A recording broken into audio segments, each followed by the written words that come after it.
ভারত ও পাকিস্তানের মধ্যে যুদ্ধবিরতি চললেও একে অপরকে হুমকি দিয়ে যাচ্ছে দুই দেশ। যুদ্ধবিরতি মেনে চলার প্রতিশ্রুতি দিয়ে মঙ্গলবার পাকিস্তান বলেছে, ভবিষ্যতে নয়াদিল্লি আবার আগ্রাসন চালালে পাল্টা জবাব দিতে পিছপা হবে না ইসলামাবাদ। অন্যদিকে পাকিস্তানের মাটি থেকে সন্ত্রাসবাদ চালানো হলে দেশটি ধ্বংস হয়ে যাবে বলে হুমকি দিয়েছে ভারত। ভারত নিয়ন্ত্রিত কাশ্মীরের পেহেলগামে বন্দুকধারীদের হামলায় ২৬ জন নিহত হওয়ার পর সংঘাতে জড়িয়ে পড়ে ভারত ও পাকিস্তান। টানা ৪ দিন পাল্টাপাল্টি হামলার পর ১০ মে বিকেলে যুদ্ধবিরতিতে একমত হয় দুই দেশ। পেহেলগামের ওই হামলায় ইসলামাবাদের মদদ ছিল বলে অভিযোগ নয়াদিল্লির, তবে এই অভিযোগ অস্বীকার করে আসছে পাকিস্তান। যুদ্ধবিরতি চললেও দুই দেশের পাল্টাপাল্টি হুমকি থেমেনি। সোমবার জাতির উদ্দেশ্যে দেওয়া ভাষণে সন্ত্রাসবাদের সঙ্গে পাকিস্তানকে জড়িয়ে কথা বলেন নরেন্দ্র মোদী। তিনি বলেন, সন্ত্রাসবাদে পাকিস্তানের মদদ বন্ধ না হলে ভবিষ্যতে আবার উপযুক্ত জবাব দেওয়া হবে। এ সময় পারমাণবিক অস্ত্রের তোয়াক্কাও করা হবে না।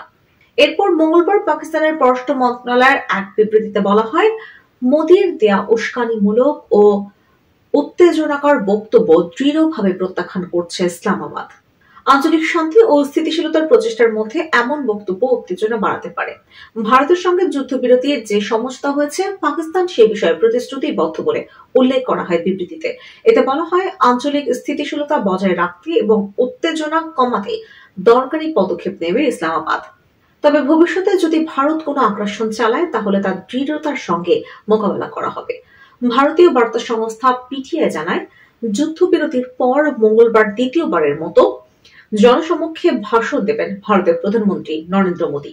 এদিন ভারতের পাঞ্জাব রাজ্যের আদমপুর বিমান ঘাঁটিতে বিমান বাহিনীর সদস্যদের উদ্দেশ্যে দেওয়া ভাষণে পাকিস্তানের উদ্দেশ্যে তিনি বলেন, আপনাদের মাটি থেকে সন্ত্রাসবাদ চালানো হলে আপনারা ধ্বংস হয়ে যাবেন।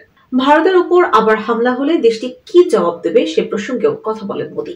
তিনি বলেন, সন্ত্রাসবাদের পৃষ্ঠপোষক কোন দেশের সরকার এবং সন্ত্রাসবাদের পরিকল্পনাকারীদের মধ্যে আমরা কোনো পার্থক্য করব না।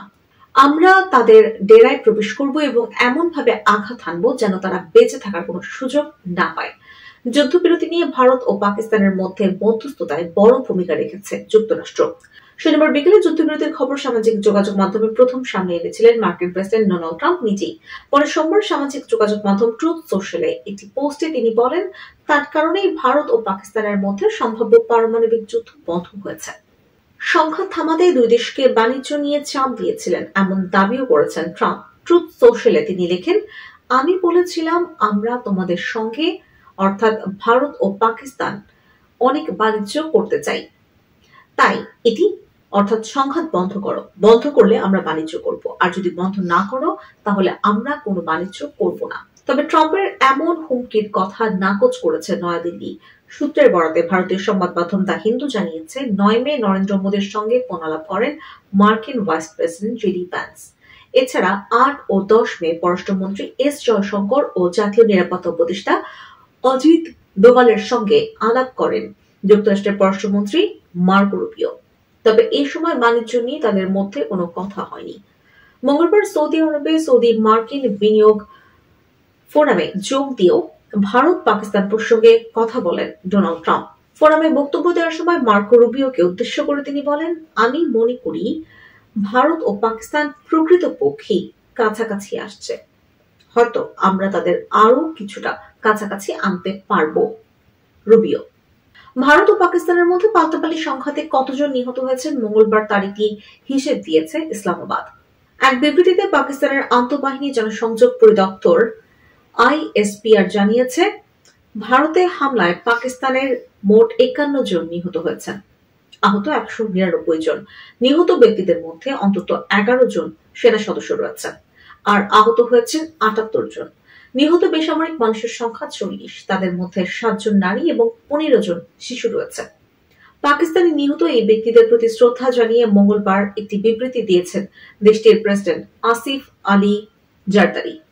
ভারতের প্রতি হুঁশিয়ারি দিয়ে তিনি বলেন, ভারতের আগ্রাসন পাকিস্তানের জনগণের শক্তি আরো বৃদ্ধি করেছে এবং তারা আরো একতাবদ্ধ হয়েছে। ভারতের শত্রুতার জবাব দেওয়ার জন্য সবসময় প্রস্তুত আছে পাকিস্তানের সামরিক বাহিনী।